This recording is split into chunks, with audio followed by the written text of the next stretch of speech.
BBC को रिपोर्टको बीचको एउटा फुटेजले धेरै कुराहरू खुल्छन्। त्यो कुरा यो भिडियोमा म देखाउने छु। त्यो भन्दा पहिला त्यो रिपोर्टका लागि इन्भेस्टिगेसन कसले गरेको रहेछन् भन्ने कुरामा मेरो आँखा गयो। त्यस टिमका दुईजना मध्ये एकजना मेम्बर रहेछन् दीपक खरेल। दीपक खरेलको फेसबुकमा हेर्दा उनले 7 सेप्टेम्बरका दिन भोलिपल्टको आन्दोलनका लागि आह्वान गरेको भेटियो। अर्को एउटा रविको पक्षपोषण गरेर राज्यले प्रतिशोध साधेको भन्ने भावमा गरेको पोस्ट पनि भेटियो। त्यस्तै अर्को पोस्टमा केपी ओलीले चीन भ्रमणका बेला पोखरा, मुस्ताङ, मनाङ लगायतका भूभाग नै चीनलाई बेचेर फर्किए भन्ने भ्रामक पोस्ट गरेको समेत भेटियो।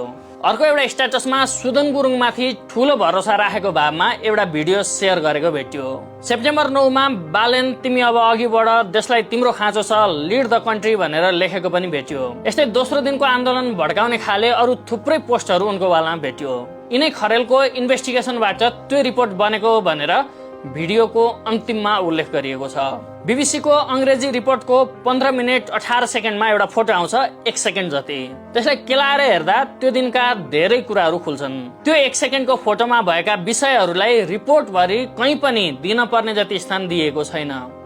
म त्यहाँ उल्लेख भएका सुरुका केही घटनाक्रमहरू पढेर सुनाउँछु। 1:01 प्रदर्शनकारीहरूले बोतलमा आगो बालेर संसद भवन परिसरको रुखमा खसाल्छन्। 1:05 3जना प्रहरी कर्मचारीहरू घाइते हुन्छन्। 1:06 सशस्त्र प्रहरी बल नेपालको वाटर क्याननमा आगजनीको प्रयास हुन्छ र पेट्रोल बम प्रहार हुन्छ। 1:06 प्रदर्शनकारीहरूले 2 नम्बर गेट र 1 नम्बर गेटको बीचको पर्खाल भत्काइरहेका छन्। 1:07 जाँदा संसद भवनको 1 नम्बर गेट अगाडि प्रहरीको टोलीमाथि फलामको ब्यारिकेड प्रहार हुन्छ। 1:09 प्रदर्शनकारीहरूले संसद भवनको पश्चिमपट्टिको वाल भत्काउन थाल्छन्। 1:12 पश्चिम गेटमा प्रेसर बढी भइरहेकोले अब यो भन्दा धेरै प्रेसर भएमा लाइभ फायर गर्नुपर्ने भनेर प्रहरीले अनुमति लिन्छन्। अर्थात् त्यो बेलासम्म पनि लाइभ फायर सुरु भएकै थिएन। 1:12 संसद भवनको पश्चिम गेटतर्फ एकजना प्रहरीलाई प्रदर्शनकारीले नियन्त्रणमा लिन्छन्। 1:12 दक्षिण गेटमा मोटरसाइकल नचाउन थालिन्छ। ती मोटरसाइकलहरू टिओबी भन्ने ग्रुपका हुन्छन्। बीबीसीले 4000 वटा फुटेज एनालाइसिस गरेर रिपोर्ट बनाउँदा पनि टिओबी ग्रुपलाई कहीँ पनि उल्लेख गरेको छैन।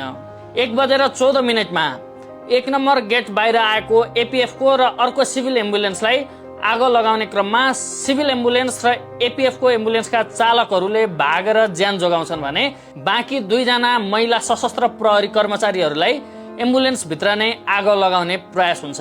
यही क्रममा प्रहरी र केही प्रदर्शनकारीहरू मिलेर ती 2 जना महिलाहरूलाई उद्धार गर्छन् र प्रदर्शनकारीहरूले ती दुईटै एम्बुलेन्स जलाउँछन्। 1:17 अर्को सनसनीपूर्ण कुरा आयो। यातायात कार्यालयमा भित्र मान्छे बन्दक रहेको र बाहिरबाट प्रदर्शनकारीहरूले आगो लगाएको। यति बेला पनि प्रहरीले बन्दक रहेका मान्छेहरूको उद्धार गर्छन्। प्रहरीले गोली चलाएको कुरा त्यति धेरै आए पनि प्रहरीले यसरी मान्छे उद्धार गरेको कुरा भने रिपोर्टमा त्यति धेरै आएको छैन। 1:23 संसद भवनको 1 नम्बर गेट अगाडि फेरि मोटरसाइकल र्याली आइपुग्छ, जसले पटक पटक आन्दोलनलाई उत्तेजित बनाउने काम गरेको छ। 1:24 संसद भवनको वाल भित्रको पूर्वपट्टि पनि आगलागी हुन्छ र दमकल पठाइन्छ। 1:26 नागरिक लगानीकोष तर्फ आगो लाग्छ र त्यही बेला बानेश्वरका चोकका सीसीटीभीहरू फुटाइन्छन्। 1:33 संसद भवनको पूर्वपट्टि ठूलो आगलागी हुन्छ र दमकल पठाइन्छ।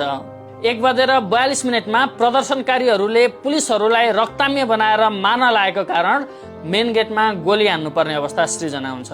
यसपछि फायरिङ सुरु हुन्छ। यो बीचमा धेरै दुःखद घटना घट्छ। तर यसको अलि पछि अर्को एउटा सोच्न बाध्य बनाउने तथ्य छ। 2:35 बानेश्वर एरियाका सबै सीसीटीभीहरू गायब गरियो भनेर रिपोर्टमा उल्लेख गरिएको छ। सोचौं, स्कुल कलेज छोडेर आन्दोलनमा गएका हाम्रा भाइ बहिनीहरूले पक्कै पनि त्यो सीसीटीभी गायब गरेनन् होला। त्यो दिन एउटा संगठित गिरोह थियो र त्यसले नै आन्दोलनलाई नियोजित रूपमा अगाडि बढाइरहेको थियो भन्ने कुरा यसबाट पुष्टि हुन्छ। र त्यो गिरोहलाई पुरै चोख्याउने गरी र प्रहरीलाई पुरै असफल बनाउने गरी चुनावको मुखमा बीबीसी को रिपोर्ट आएको छ।